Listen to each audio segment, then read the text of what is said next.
Magandang araw sa lahat. Welcome po ulit dito sa atin channel ang Biyahe Ikomida. Maraming salamat sa lahat ng nag-subscribe, indeed.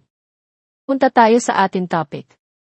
Pelikula, musika, at teatro, mga dapat abangan ngayong Nobyembre. Hello, Love, Again, inaasahang babasag ng box office record.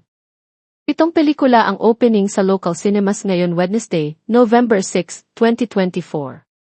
Post ng Cinema Exhibitors Association of the Philippines, CEAPH, sa kanilang Facebook page, Get ready for an epic week at the movies. Ang line-up sa linggong ito ay puno ng mga kapanapanabik na pakikipagsapalaran, nakaantig na mga kwento, at mga thriller na may gilid ng iyong upuan. Kaya ihanda ang iyong mga tiket at popcorn para sa isang napakagandang karanasan sa sinehan sa mga sumusunod na pelikula pagbubukas sa mga sinehan ngayon, ika-6 ng Nobyembre. Abner. Decade of the Dead. My Hero Academia Your Next, exclusively at SM Cinema. Pusaka, The Heirloom. Red 1. Swan Lake, exclusively at iIndec Aura and Mega Mall sa November 6 to 8. We Live in Tame. Sa 7 movies na iyan ay isa lamang ang gawang Pinoy, ang advocacy film na Abner, kung saan title role si Enzo Pineda, sa panulat, musika at direksyon ni Neil Buboytan. Nasa cast din ng Abner sina Rosana Roses, Migs Molino, Lucas Leonardo, Junior Labrador, Nuna Manabat, Jeff Francisco, at Kiko Antonio. More and more ang mga pelikulang ipapalabas sa ating mga sinehan ngayong Nobyembre. Inaasahang magpapayanig sa susunod na Miyerkules, November 13, ang reunion movie ni Catherine Bernardo at Alden Richards na Hello, Love, Again. After Unhappy for You na reunion movie ni Joshua Garcia at Julia Barreto, ang Kathden reunion movie, ang ikalawang pelikulang Pinoy na pipilahan ng lubos ng moviegoers ngayon 2024. Ang tanong, kakabugin kaya nito ang box office record ng MMFF 2023 film ni Dingdong Dantes at Marian Rivera na Rewind? Take note na sa November 14, Huwebes, ay streaming na sa Netflix ang Unhappy for You.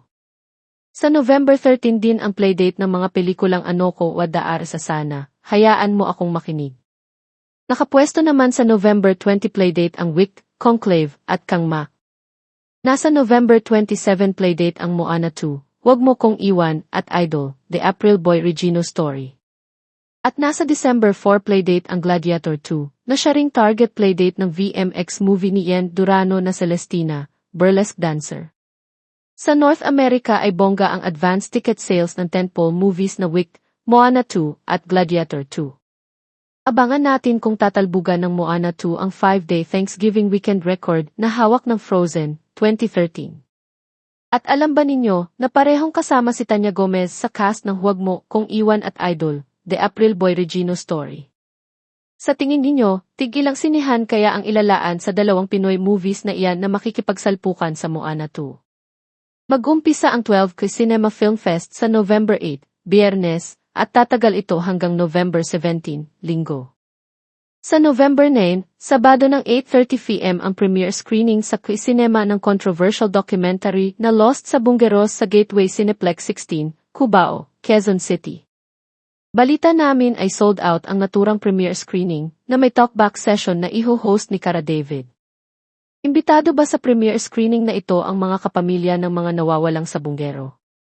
Maaalalang naudlot ang screenings ng Lost sa Bungero sa Cinemalaya XX Film Fest last August sa Ayala Malls, Manila Bay dahil sa security reasons.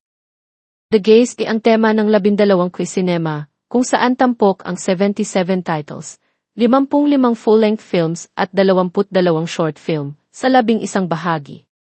Ang venues ay Gateway Cineplex 18, Trinoma, Robinsons Magnolia, Shangri-La Plaza, at Power Plant Mall.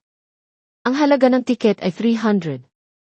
May discount para sa mga seniors, PWDs, students, at citizens, para sa Quezon City Cinemas, pero on-counter purchases lang, as in IDs ang kakailanganin. Maraming choices ang mga Pinoy looking for entertainment, hindi lang sa mga sinehan at streaming platforms.